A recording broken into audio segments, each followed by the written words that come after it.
ভাই, যিনারা সামনে দাঁড়িয়ে আছেন তিনাদের কাছে অনুরোধ, বক্তব্য শুনতে গেলে শ্রোতার ভূমিকা পালন করে, বক্তব্য শুনতে গেলে দর্শকের ভূমিকা পালন করে বক্তব্য শ্রবণ করা যায় না, শ্রোতার ভূমিকা পালন করতে হয়। কাজেই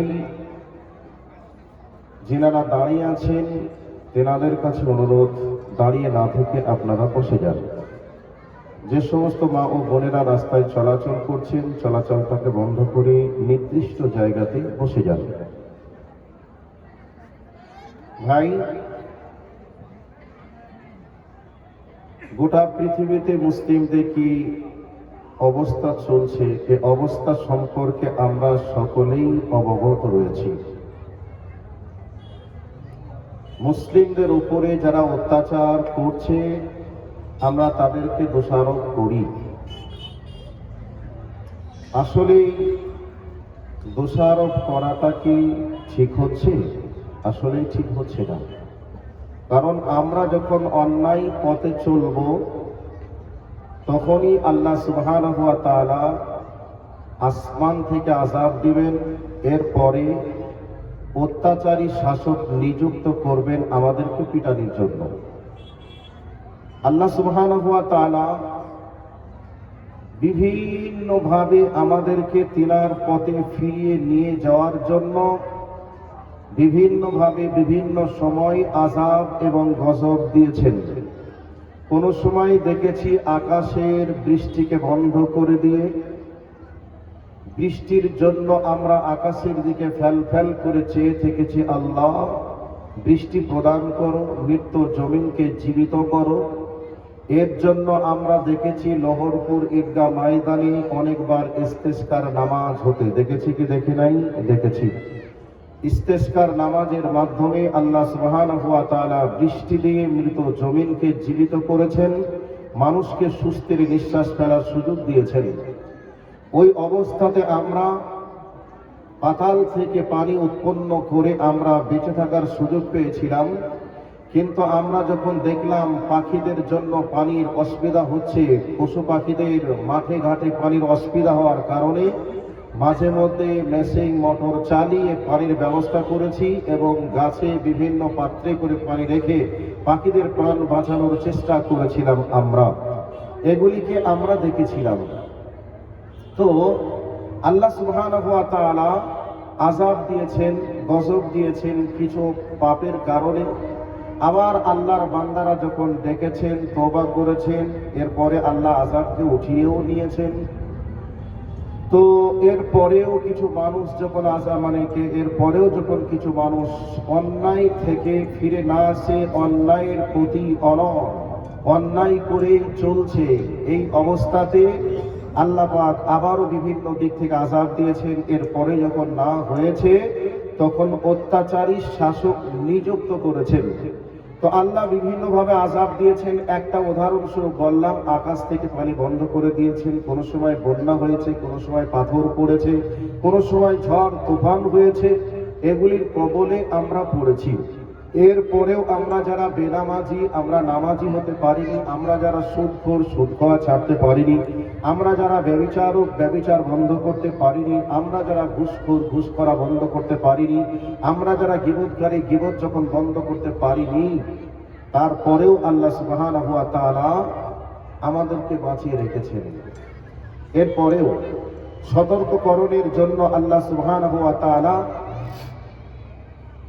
অত্যাচারী শাসক নিযুক্তের কথাও তিনি বলেছেন। আল্লাহর নবী বলেছেন, আমার উম্মতের উপরে যখন এই তিনটে পাপ দেখা যাবে তখন আমার উম্মতদের উপরে তিনটে বিপদ নেমে আসবে। তার মধ্যে একটা পাপের কথা আল্লাহর নবী বলছেন, যখন আমার উম্মতেরা বাদ্যযন্ত্রের প্রতি আসক্ত হয়ে যাবে। এখন বাদ্যযন্ত্রের প্রতি আমরা একের পর এক এমনভাবে আসক্ত হয়েছি। কিছুদিন পূর্বে আমরা দেখেছিলাম টিভির প্রতি মানুষের এত আগ্রহ। এর আগে ছিল রেডিওর প্রতি আগ্রহ, রেডিও চলে গেল, চলে আসলো টিভি। এর টিভির প্রতি আগ্রহ হতে হতে চলে আসলো আমাদের কাছে সিডি। এরপরে চলে আসলো আমাদের কাছে মোবাইল নামক যন্ত্র। মোবাইল নামক যন্ত্রের প্রতি আমরা এমনভাবে আসক্ত হয়েছি, নারী পুরুষ আবাল বৃদ্ধা বনিতা সকলেই যেন মোবাইল না থাকলে আমাদের দিন পার হয় না, আমাদের ভালো লাগে না। প্রত্যেকটা মানুষ আজকে মোবাইলের প্রতি আকৃষ্ট। এবার বলবেন মোবাইল তো উপকার করে, জি উপকার করে আলহামদুলিল্লাহ, কিন্তু যেই বাচ্চাটার বয়স 3 বছর তার মোবাইলের কি কাজ আছে? তার হাতেও আমরা মোবাইল নামক যন্ত্রটা তুলে দিয়েছি আর আমরা বিভিন্ন কাজে ব্যস্ত রয়েছি। আমাদের 3 বছরের বাচ্চা সেই মোবাইলের মাধ্যমে দিন রাত ভিডিও দেখছে, দিন রাত নোংরা ফিল্ম দেখছে, দিন রাত আমাদের বাচ্চা ছেলে এবং মেয়েরা দিন রাত আপনার কার্টুন দেখছে। এই বাচ্চাগুলি যেমন একদিক থেকে ধ্বংস হয়ে যাচ্ছে, ঠিক ওই বাচ্চাগুলি অন্যায় সম্পর্কে খুব দ্রুত গতিতে বুঝেও যাচ্ছে। আমরা জানছি বাচ্চার হাতে মোবাইলটা দিলে বাচ্চা খেলা খেলবে, আনন্দ করবে, এই অবস্থাতে আমরা বিভিন্ন কাজ কাম সেরে দিব। নানান দিক থেকে আমরা ভাবনা চিন্তা করে তাদের হাতে মোবাইলটা দিয়ে দিই এবং আমরাও ওই মোবাইলের প্রতি আসক্ত হয়ে সারাক্ষণ আমরা মোবাইলে হোয়াটসঅ্যাপ, মেসেঞ্জার, ফেসবুক, ইউটিউব সদা সর্বদাই আমরা ব্যস্ত রয়েছি। তো আল্লাহর নবী সাল্লাল্লাহু আলাইহি ওয়াসাল্লাম বলছেন, যখন আমার উম্মতেরা বাদ্যযন্ত্রের প্রতি আকৃষ্ট হবে, নাম্বার 2, যখন আমার উম্মতেরা নিষিদ্ধ দ্রব্য পালন করবে। এখন আমরা সিংহভাগ মানুষ নেশার সঙ্গে যুক্ত, কেউ বিড়ি, কেউ সিগারেট, কেউ জর্দা, কেউ গুল, কেউ গুটকা, কেউ আবার হিরোইন, কেউ মদ, কেউ গাঁজা। এই ধরনের নেশার সঙ্গে বর্তমান সময়ে আমরা সকলেই যুক্ত। এরপর আল্লাহর নবী বলছেন, যখন আমার উম্মতেরা গায়ক গায়িকা, নায়ক নায়িকা নিয়ে ব্যস্ত হবে, তখন আমার উম্মতদের উপরে তিনটি বিপদ নেমে আসবে। তো এখন এই যে 3টে পয়েন্টের কথা আমি বললাম নবীজির হাদিস থেকে, 3টে পয়েন্ট আমাদের ভিতরে বর্তমানে বিদ্যমান আছে কি না একটু আমরা মিলিয়ে দেখি। আমরা বাদ্যযন্ত্রের প্রতি আসক্ত হয়েছি কি না একটু দেখি।